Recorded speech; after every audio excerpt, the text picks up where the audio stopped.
You already know which friend I'm talking about. The one whose name just flashed in your head right now. You already feel it.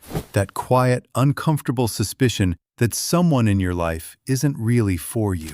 And here's what nobody tells you. Your gut isn't wrong. It's actually picking up on real behavioral signals that your conscious mind keeps explaining away.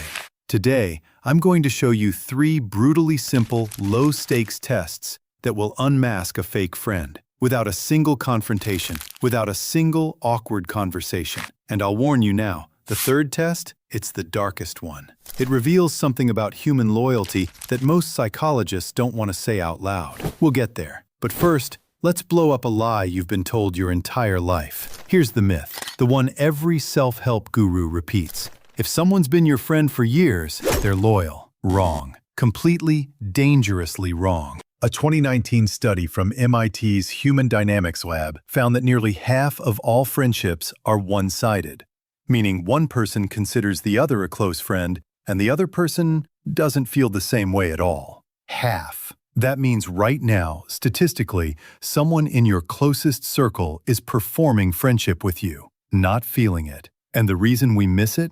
Our brains evolved in small tribal communities. Back then, a fake friend was obvious. They didn't share food.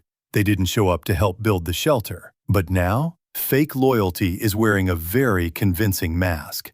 It texts you happy birthday. It likes your Instagram posts. It smiles at brunch. And your ancient brain, it gets fooled every single time. So here's my question for you, and I genuinely want you to answer this in the comments below. Are you someone who gives loyalty first, or do you make people earn it? No judgment. I'll read them. Drop it below, because your answer reveals something deep about which side of this dynamic you've been living on. Now, here's where we get into real psychology. Section 1. The favor reversal test. Loyal friends help. Fake friends only receive. Here's the science behind that.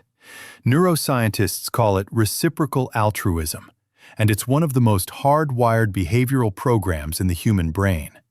When someone genuinely values you, their brain releases a small hit of dopamine when they help you. It feels good to support people they care about. But a person who's in the relationship purely for status or social convenience, their prefrontal cortex, the part of the brain that manages empathy and long-term thinking, goes almost silent when you need something from them. Here's how to test it. Ask for something small, incredibly small. Ask them to proofread a 2-paragraph message. Ask them to recommend a doctor. Ask them to hold a package at their house. It has to be low stakes. That's the point. Because here's what you're watching for.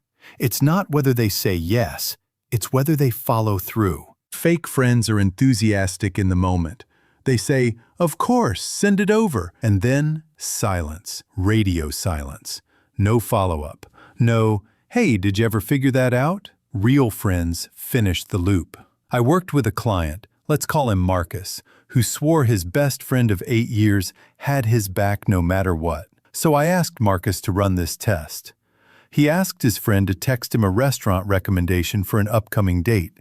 His friend said yes immediately, and then never sent it. Marcus brushed it off. "He's busy." I told Marcus to run the test 2 more times over the next month.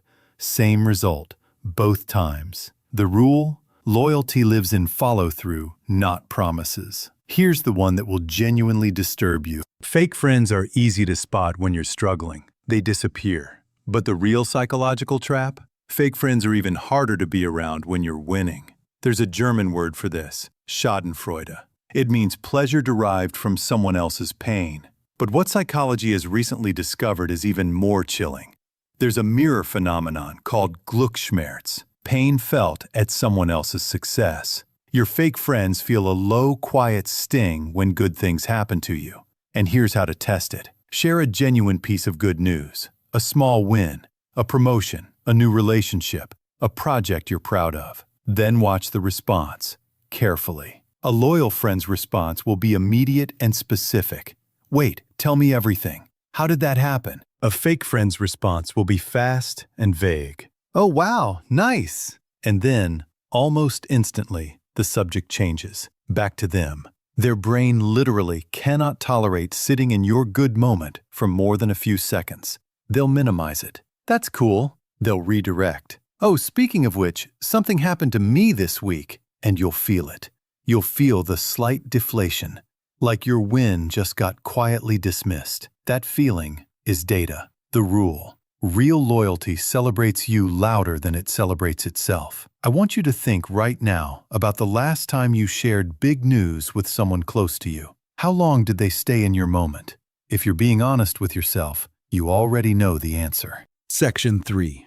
The Disappearing Act Test. This is the third test, the one I warned you about.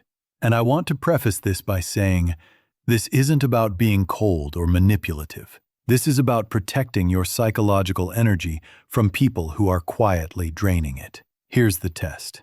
Go quiet. Not dramatically, not with a confrontation. Just pull back slightly for 1 to 2 weeks. Respond slower. Initiate less. Be a little less available. And then watch who notices. Because here's what decades of attachment research tells us about loyalty. Secure, genuine bonds survive short periods of distance. Transactional bonds evaporate. The people who are in your life for you, for the actual human being you are, will reach out. Not because they need something, just because they noticed. Hey, I feel like I haven't heard from you. You good? The people who are in your life for what you provide, your energy, your audience, your validation, your resources, will simply fill that slot with someone else. And this is the dark truth that most psychologists hesitate to say. Some people are not friends. They are audience members. And the moment you stop performing, they leave. This isn't a character flaw in you. It's not something you caused. It's just how a certain category of human brain operates, always scanning the environment for the most socially efficient connection available. When you go quiet, you become inefficient to them, and they move on without a second thought.